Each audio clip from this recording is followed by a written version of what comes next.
Can't go wrong. Yeah. Right, Okay. right. Brilliant. First things first, I'd like to thank you so much for taking the time out of your busy schedule to interview with the Davy magazine. Happy to. More than happy to. How's it been for you during the lockdown period? What have you been up to? So during lockdown, it's been really, really busy for us. Let me just try and go live here. Give me a second.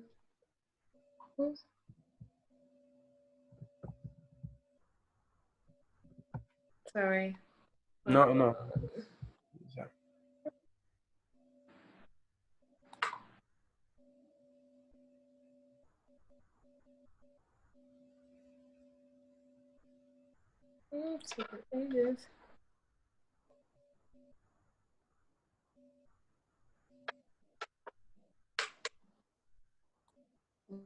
Okay.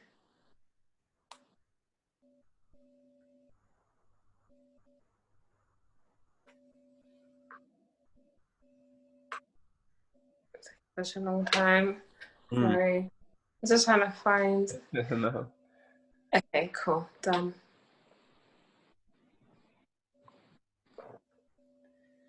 Okay. Yeah. So during the lockdown period, it has been. Do you want to ask a question again, or is that fine? Just fine, carry on, yeah.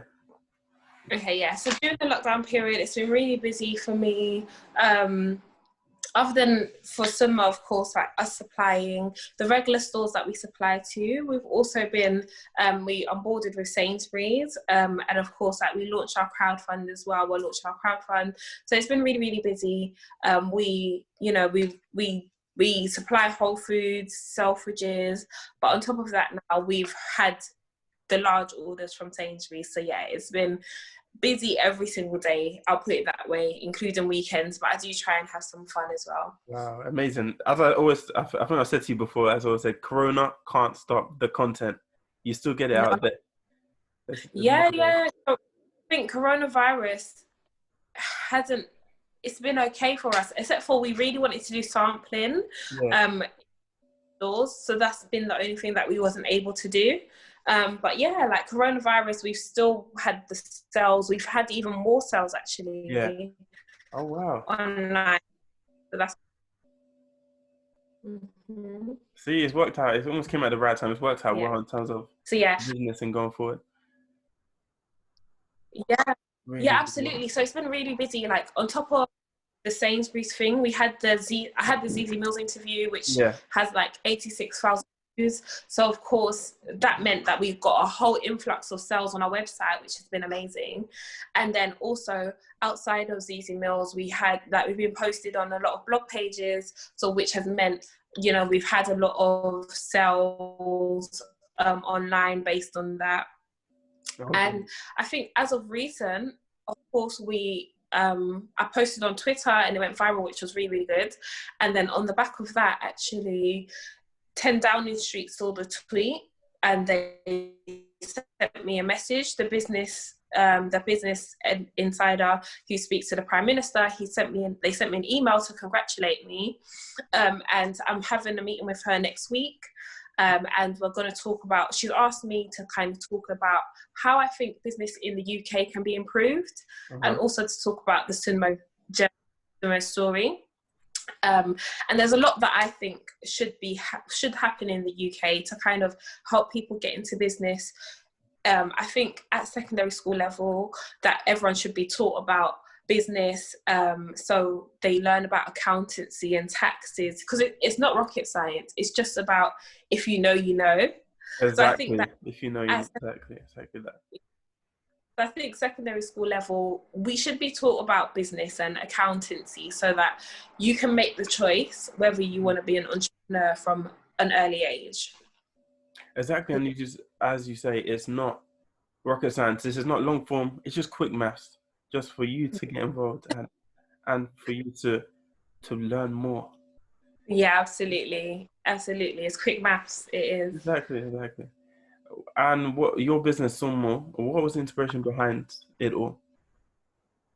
Yeah, so Sunmo, I think I was mainly inspired by seeing there's you know, Indian products in the market, there's Chinese products in the market, there's, you know, all of these products, but there wasn't really African Caribbean products in the mainstream market. So of course you would go to maybe African Caribbean specialist store to buy your products, to buy maybe jollof rice and things like that. Whereas you can go to Sainsbury's and get a Chinese takeaway, you know, ready meal. You can get a chicken tikka masala, or, you know, you can get Mexican food, like a wrap or something. So I just think get Italian food. So I just thought, you know what, it's about time that African Caribbean food is in your local market, sure, stores like your Sainsbury's, your Tesco. So I made it my purpose to be the person who, as well as I saw other brands starting to do it, so that you could start to get chin chin from like Sainsbury's, and I was like, yeah, we need to get plantain into Sainsbury's as well, and not just in like your world foods aisle, but also in your main aisle right next to your crisps. So yeah. Good. And the name Sunmo, where does that come from?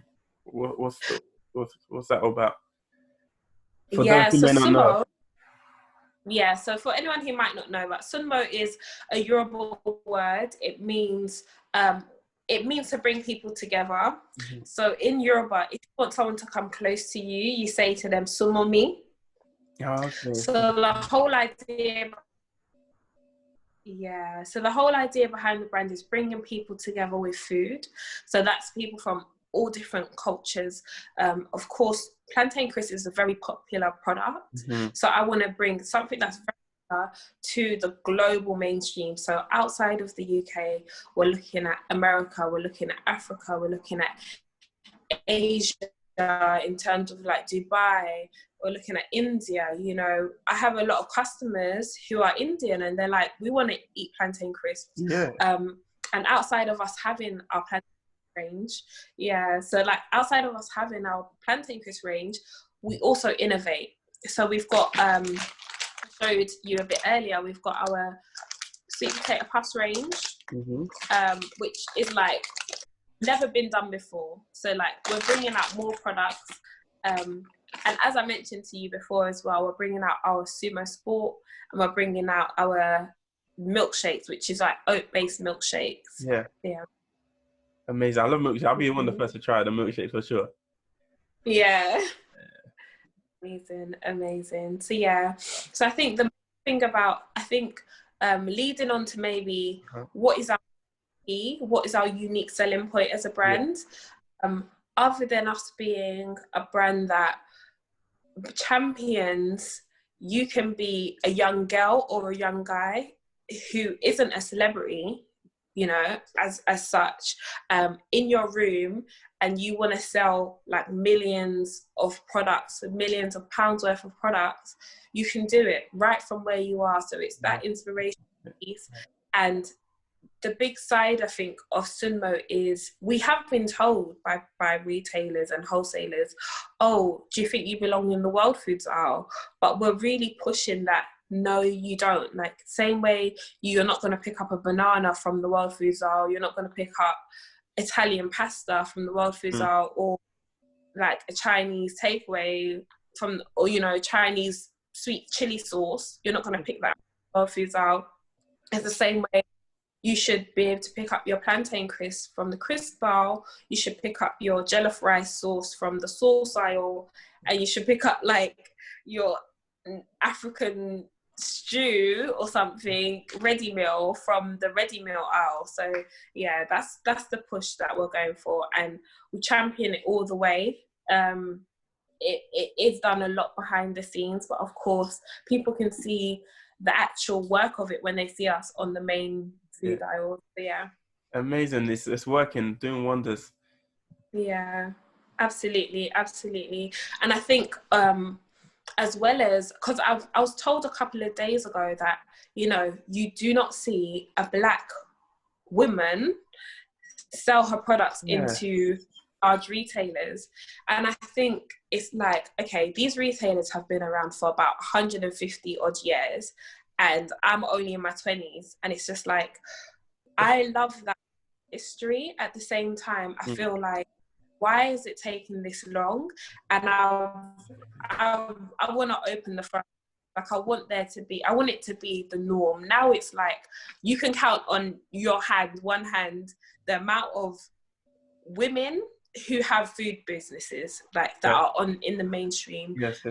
Like, even outside Black, you know, outside of me being Black, just as a woman, you can literally count on like one hand how many women in the whole of the UK, like, if not internationally. And I think there should be more of us. There should be so many more. And you might see it as the norm of like a young white male or older white male to have a brand. It should be for someone my age, female, male, my race, to do the same thing. So yeah, amazing. Keep on pushing, keep on empowering. As you said, you're in an esteemed company. You are one of one. That who else has done this before? Who especially you're saying Black female as well. So in mainstream retail as well. I have to shout. Yeah. I have to shout out some of Black female found food, because there's another brand called Beps. So she's Black, she's Ghanaian, which I love. And there's another brand called Chika's. She's Nigerian, Black woman. I think I've heard of that one. Chika's, yeah. But it's like, there's literally 3 of us. And it's like, as much as I might be like, yeah, there are more than me, 3 is still a very small number. So it's like, it's a lot more. There needs to be at least hundreds or thousands. So yeah. But steady, baby steps now, baby steps. Slowly but steadily, you will get there. Yeah, exactly. It's gonna get there. Yeah. Absolutely. Was there anything else you wanted to be when you were younger, or was this always an end goal to be the CEO of your own business? Could you always see yourself as that? Yeah, to be completely honest with you, I think when I was very young, I probably had like, you know, I want to be a doctor and stuff like that. But it died easy. It died very quickly. After that, I looked up to Alan Sugar for a very long time. And I always knew I wanted to have my business from like the age of maybe 13, 12. I think because my mum used to talk about it a lot, my brother used to tell me about Rich Dad Poor Dad and how having business like the new stable. And I think when I was in secondary school as well, we was in the 2008 crisis. So I just saw a job as not secure. So I always knew that I wanted to kind of create my own security and start a business. And then, you know, for my personal reasons, I just realized as a woman who's gonna have a family, I want to be there for my child's parents' evenings, picking them up from school, all of those type of stuff. So I'm like, the only way I can be the person who does that is if I can choose my own hours, if I'm my own boss. So yeah, so that's kind of my inspiration behind being an entrepreneur. Absolutely. Amazing. Love that. Yeah. Love that. Yeah. So it's literally you literally were planning for the future from a younger age, wasn't it? Had that an entrepreneurial mindset and just looking ahead to what's to come. Yeah. That's good. Yeah, absolutely. And that leads me on to your early challenges. What were some of them and how did you cope? How did you deal with them? Yeah, so early challenges in Sunmo were, I think I needed the education very early on. So that's why I talked about, you know, I'm happy that I've got that invitation from 10 Downing Street and they want to, rather than just, you know, maybe take a picture outside of the door and ask me about Sunmo, they want to ask how business can be improved. So I'm like, this is amazing. You're talking to government officials about business. And I think for me, it was a challenge to have to learn about business, just like and stuff like that. So I think in terms of, that was a challenge for me, but at the same time, I think it's probably a challenge for a lot of people. So a solution I see is accountancy knowledge, financial knowledge, and business knowledge being taught as a basic curriculum at secondary school level. So I'm going to highlight that when I do have the meeting with the business advisor at 10 Downing Street. So I think challenge for us, I had to go and study accounting and finance to learn about the, enough knowledge to get investment for my company, to pitch my business, to know my numbers. Whereas I think it's just simple subtraction, but it's just about if you know, you know. So I think that should be taught as a core subject in secondary school. So yeah, and this is not long form. It's quick maths. It's quick maths, right? Yeah, exactly. And then other challenges, of course, was just like getting investment at first, and then of course like new product development. So just kind of getting the manufacturers to develop products the way that you want them. You can create them in your kitchen and it tastes delicious, and just making sure that manufacturer can copy that well. And then in terms of investment being a challenge, I found that as soon as I knew my numbers, investment was a lot easier to get. So yeah. And then obviously the usual ones like funding and stuff like that. That's the usual things that businesses, small startups, kind of find hard to deal with. So what were your main sources of getting capital for the business from the beginning? Did you have investors or? Yeah, so right at the beginning of my journey, I funded myself. So I was working and I paid for like packaging, branding, and then we got investment, which was really, really good. So we got £100,000 investment in the company quite early on. Wow. From two different investors. So one invested 70 and the other invested 30,000. And what I really like about that as well is they're from different backgrounds. So one investor is Black Nigerian, and he's a male. And the other investor, she's like white, British. So yeah, it's a good diversity mix. The company at the moment is majority Black staff, which is amazing. But on top of that, I like that we do have white employees as well. So it's a really good mix. I like that it's a majority Black at the same time. There is that diversity there. For sure. Because Black Lives Matter, we know that. Yeah, lives definitely matter. They definitely do. Yeah. So and then so in terms of raising money, of course we've got the crowdfund coming up. So that's going to be really beneficial because we're getting into more stores. We've got orders that are just literally like tens of thousands of orders put in, and what we really need is to be able to meet these orders. And then we're expanding internationally as well. So we're becoming a global brand. So we need to have that investment there.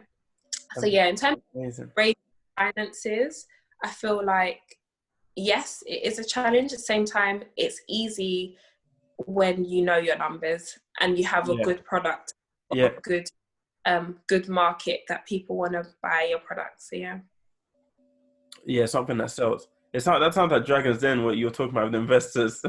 They came in and you sway them with your business idea, pitching it to them. Yeah, absolutely. It was very much like Dragon's Den in terms of they kind of came with a percentage, and then I had to kind of prove to them essentially that this is the valuation that we're gonna go. Yeah, it was very much like Dragon's Den. Wow, amazing. And I've heard now you're on Amazon amongst other websites, Whole Foods, Sainsbury's, the list goes on, Selfridges. Yeah. How did you go about getting into the various stores? Yeah, that's a very good question. So essentially, I think the first thing is you need to plan where you want to go into. So just like write it down and what it takes. So before you actually like speak to them, you need to know what price points they want your product to be sold at. So obviously I knew that at Selfridges it's going to be sold for more than it would be sold at like in Sainsbury's, Tesco. So I knew I needed to figure out what their margins are going to be. So like in margin is just the percentage of money that they will get from the sale. So if it's sold to them for like 50p, for example, they're going to sell it for, say, 80p, 90p, a pound. So then that is their margin. So yeah, so I kind of, you have to do your research pretty much. So when it comes to selling, do your research, where you're selling it into, what the price points are. And then I mapped out where we want it to be. So we really actually, people are like, oh, Selfridges was your first store. That's amazing. I think as well. You're making a lot of people jealous right now. Oh, Rich, you know what? I want more and more people to get into business. Yeah. There's no need to be jealous. You know, just come on in. Happy to share. And then I think it's like, it's amazing Selfridges was our first store, but we purposely had Selfridges as our first store. It wasn't like just by luck. It was, we need to have Selfridges first, then Whole Foods Market, then because it establishes our price point. So in Selfridges it sold for like $1.99. So when we went to Sainsbury's, we've got more bargaining power. We can bring our prices down, but we can also keep our prices quite high as well. So I think I want our products to be quite affordable. So I want them to sell in Sainsbury's for about, let's say, the 80p mark or something. But yeah, we just had the opportunity to have our prices the way that we had them that way. Yeah. Okay. So is it just a case of contacting Selfridges, saying we've got this product? Yeah. So in terms of the practicality of it, we went to trade shows. So we went to trade shows, and we kind of told them where there's going to be a lot of buyers. So Selfridges buyer was there, Sainsbury's, Tesco. So a lot of buyers from the large coffee, like Costa Coffee. So a lot of retailers are there. And then we have to kind of send them samples, create a buzz about it, tell them about the brand, send them samples, and then send them a follow-up email. So that's pretty much the formula, you know. Make sure your brand online and in person looks really great, your products taste, and you're ready to kind of send them your pricing, your samples, and that's it, really, pretty much. Right. Bish bash bosh, just like that. Above the uncle. Wow. For those people that are looking to do similar things, how much has Sunmo been informed by your own experiences out there?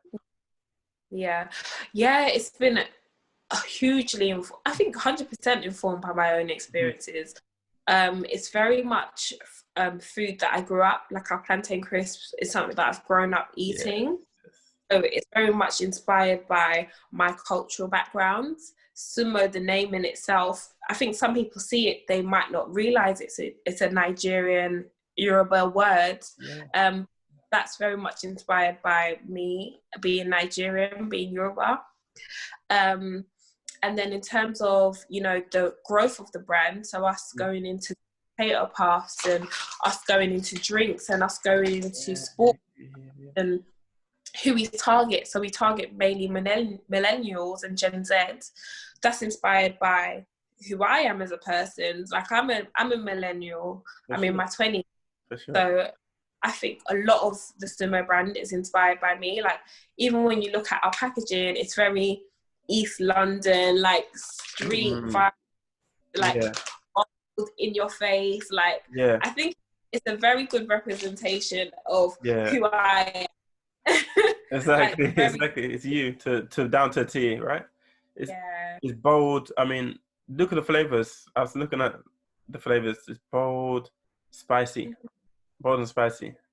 So. Yeah, yeah, and even in terms of like the difference between us and other plantain crisp brands, we bring out more products. So we're bringing out our chicken flavor, we're bringing out more in, as well as us bringing out more products. Chicken flavor, wow! I'm definitely trying to sweet potato. Anything sweet potato, I'm there. Amazing. Yeah, I'm gonna take it off. Well, not go off on tangent, but bring it. Talk about something that's been trending quite recently over the last few months, and that is Black Lives Matter. What are your thoughts on everything going on in America, and how can we help in the UK? What can we do about it? Yeah, so I think my thoughts on Black Lives Matter is, it's sad that it happened. Like what stemmed it, you know, that there is so much police brutality against, you know, ethnic minorities, against Black people, you know, it's horrible.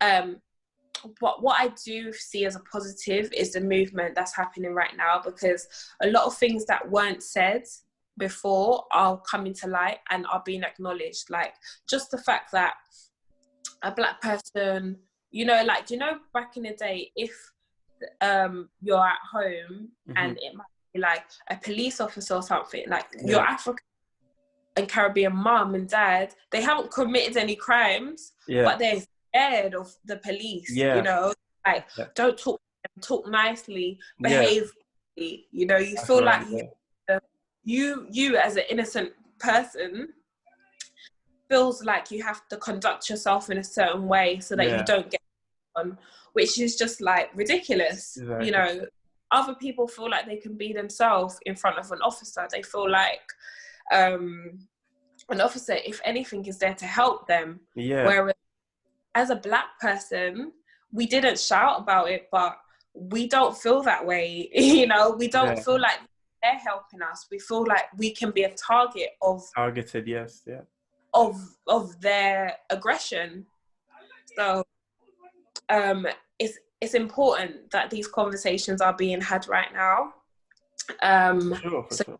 That's really good. And then other things, just like as a Black person, I know when I started out, if I didn't see those two other Black women that are in the industry, I might have thought, are they going to listen to me? You know, do they take a Black person seriously? It could have made me give up on my dreams just because of my skin color.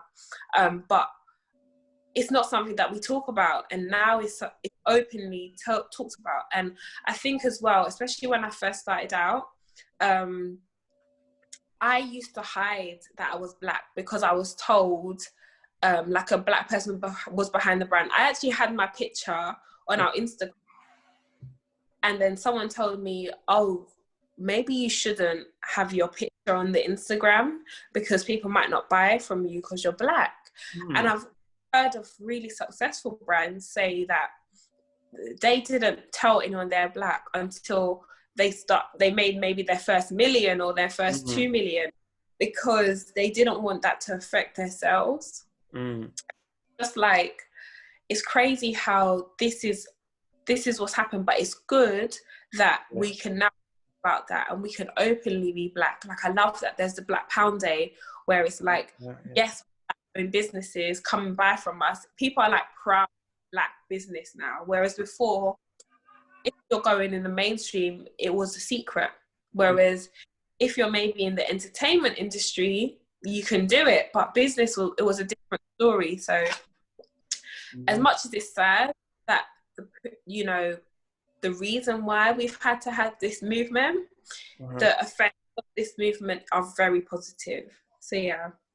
You think the narrative is changing slowly but surely? Yeah, the narrative is changing. It's absolutely changing, and we're getting more of a voice. You know, it's like you can't be racist towards us. You shouldn't be racist towards us, and more people are deciding. So yeah. And also in the UK, we can help because it also is present, as you said before. It's present in the UK, although it's more kind of covert, more hidden. than in America. You can't really call it out as you can in America, but it's still there.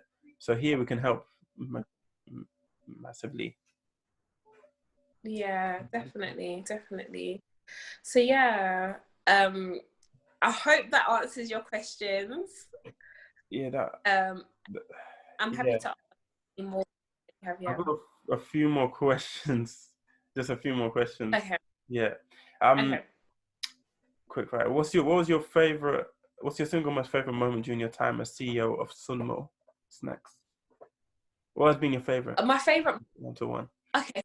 Oh, it's hard. I think every moment is so good. Like when we got into Selfridges, I was like ecstatic to getting that email. Then when we got into Sainsbury's, I was literally screaming, getting that email, like in the shower, screaming. But then once we got Sainsbury's sales, I'm also very happy. So it's like, you know, I'm happy by so many different moments, to be honest. I really can't pick one. Put down to one. I really can't pick one. Wow. I can't. I've so like sales coming, being asked to interview at places, you know, getting into Sainsbury's, getting into Selfridges, getting into Whole Foods Market. It's all been so exciting. Like I literally, like I think a milestone for me will be like I don't know, maybe like the million number of sales or something. But yeah, everything has been so exciting. So yeah. Every little thing, every detail of the business. Wow. That's amazing. Yeah. Isn't? And where do you see yourself in 5 years, in the next 5 years? Yeah. So 5 years time, Sunmo is going to be international. So we're all told, you know, we want you in. We've got orders from America. So we send orders to Canada, America. Nigeria? Yeah, we sent orders to Nigeria as well. So I think the main thing is we really want to be in the stores there. So we sell a lot of products online internationally. However, we really want to be in your CVS, in your Kruger's, in your, you know, Whole Foods Market, USA, and definitely Nigeria. So like Africa, Ghana, Nigeria. I got a message on Twitter from, I think, a lady, she's in Uganda, and she's like, I want your products in Uganda. To be like a global brand within 5 years, where it's like similar to Coca-Cola. You get Sumo globally, you know, in the most remote areas and in biggest cities. So yeah. You get into existence. Yeah, 5 years. That's definitely. Yeah. By Europe, all the continents, global. Taking over, global. Yeah. International. Absolutely. So that's the 5-year plan. For me personally, of course, I'm in my 20s, so I'm going to be having children, getting married, all of that good stuff. Yeah. And then I also do properties, so I'm going to be building my property portfolio, and the brand, we're going to, Sunmo as a brand, we're going to bring out more products. So yeah, we're going to go into drinks as well as our snacks that we have currently, and our Sunmo Sport range as well. So yeah. Wow, amazing. Big plans, major plans. I'm looking forward to seeing the growth over the next 5 years. Thank you. Here following you all the way. Do you have any advice for those doubting whether they should take the plunge to start their own, like you, start their own entrepreneurial adventure? Yeah, I mean, okay, whether you should take the plunge, yeah, absolutely. In terms of advice, I would say my advice is to make sure you're still secure. So I've been fortunate in